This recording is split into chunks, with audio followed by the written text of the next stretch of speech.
क्या आपके साथ भी ऐसा होता है जब आप पेट भर कर खाना खाते हो तो 10 से 15 मिनट के अंदर ही टॉयलेट जाने का प्रेशर बन जाता है। कभी गैस होना, कभी पेट गुड़गुड़ाना और कभी कभी ऐसा लगता है कि अगर हम टॉयलेट अभी नहीं गए तो बहुत बड़ी प्रॉब्लम हो जाएगी। अगर आपका जवाब हाँ है तो प्लीज ऐसा मत सोचना कि मेरा डाइजेशन बहुत स्ट्रांग है। सच बताऊं तो ये हर बार डाइजेशन स्ट्रांग होने की निशानी नहीं होती। आज के इस वीडियो में मैं बहुत ही आसान जुबान में इसका असली कारण और क्या करना है ये समझाऊंगा। तो खाना खाते ही प्रेशर क्यों बनता है? देखिए, जब भी हम खाना खाते हैं तो शरीर एक सिग्नल भेजता है दिमाग को। शरीर कहता है कि नया खाना आ रहा है पेट के अंदर, तो पुराने खाने को आगे बढ़ाओ। ये एक नॉर्मल प्रोसेस है, लेकिन प्रॉब्लम तब होती है जब ये सिग्नल बहुत ज्यादा तेज हो जाता है। और फिर क्या होता है तो आपका पेट और आंत बहुत ज्यादा एक्टिव हो जाते हैं। इस वजह से टॉयलेट का प्रेशर बन जाता है। खाना खाने के बाद तुरंत प्रेशर बनना ये हर इंसान में नहीं होता, इसलिए इसको नॉर्मल समझकर इग्नोर नहीं करना चाहिए। अब असली सवाल कि ये प्रॉब्लम कुछ लोगों को ही क्यों होती है, इसके पीछे सिर्फ एक वजह नहीं होती। मैं आपको सिंपल वर्ड में समझाता हूँ। सबसे पहला रीजन होता है पेट की नलियों का बहुत ज्यादा सेंसिटिव हो जाना। जब पेट अंदर से कमजोर या इरिटेट हो जाता है तो जैसे ही पेट के अंदर खाना आता है, पेट तुरंत ओवर रिएक्ट करता है, इसलिए तुरंत प्रेशर बनता है और कभी कभी लूज मोशन जैसा फील होता है और कभी कभी पेट ना साफ होने का एहसास होता है। दूसरा बहुत कॉमन रीजन है स्ट्रेस और टेंशन। बहुत से लोग नोटिस करते हैं कि जब दिमाग शांत रहता है तो पेट भी आपका नॉर्मल और ठीक रहता है, और फिर जैसे ही आपकी टेंशन बढ़ती है पेट में गड़बड़ और खराब होने लगता है। इसका कारण सिंपल है, पेट और दिमाग डायरेक्टली कनेक्ट होते हैं। तीसरा कारण जो बहुत से लोग करते हैं, जल्दी जल्दी खाना खाना। जब हम खाना बिना ठीक से चबाए उसे निगल लेते हैं या फिर मोबाइल देखते हुए तेजी से खाते हैं तो हमारे पेट को लगता है कि कुछ गड़बड़ चल रही है, और इसका नतीजा क्या निकलता है? तुरंत टॉयलेट का सिग्नल जाता है ब्रेन को। एक और बड़ी वजह है चाय, कॉफी और ज्यादा मसालेदार खाना खाने की। ये चीजें आपके पेट की नालियों को अंदर से स्टिमुलेट कर देती हैं। इससे आपका पेट ज्यादा एक्टिव हो जाता है और प्रेशर जल्दी बनता है। और हाँ, बहुत से लोगों को IBS की प्रॉब्लम भी होती है और उन लोगों को पता भी नहीं चलता। यहाँ पर एक चीज मैं आपको शॉर्ट में समझाता हूँ। कुछ लोगों का पेट और आंत अंदर से ज्यादा सेंसिटिव हो जाते हैं। इसको डॉक्टर्स कहते हैं IBS, इरिटेबल बाउल सिंड्रोम। इसमें होता यह है कि जैसे ही आप खाना खाते हो तो पेट नॉर्मल तरह से रिएक्ट नहीं करता, बल्कि ओवर रिएक्ट करता है। इसलिए खाते ही टॉयलेट का प्रेशर बनता है। ये तो ना कोई इन्फेक्शन है और ना ही कोई बहुत बड़ी बीमारी।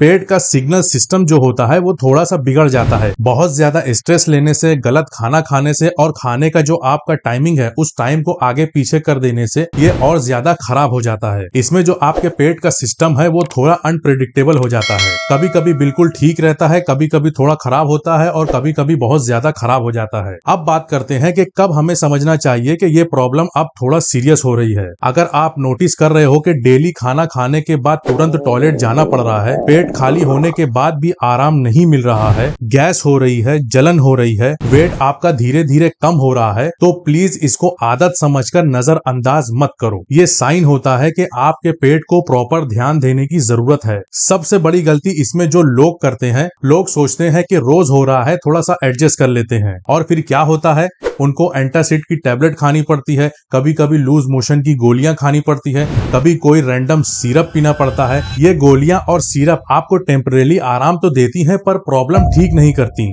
अब आइए बात करते हैं कि आज से और अभी से ही क्या सुधार करें। मैं यहाँ पर कोई बहुत हैवी मेडिसिन की बात नहीं करूंगा, बस बेसिक सी बातें। खाना आप धीरे धीरे अच्छे से चबा कर खाइए और खाते वक्त मोबाइल को साइड में रखिए। चाय और कॉफी आप कम पीजिए। ज्यादा मिर्च मसाला रोज रोज ना खाइए। रोजाना का आप टाइम टेबल बना लीजिए कि एक ही वक्त पर आप खाना खाइए, और आप स्ट्रेस और टेंशन को कम से कम करने की कोशिश करिए। ये छोटी छोटी सी चीजें आपके पेट को स्ट्रांग बनाती हैं। वीडियो अगर आपको थोड़ी सी भी हेल्पफुल लगी तो लाइक करें और दोस्तों के साथ शेयर करें और मेरे चैनल को सब्सक्राइब जरूर करें। मैं फिर मिलूंगा एक और वीडियो के साथ, तब तक आप अपना ख्याल रखें।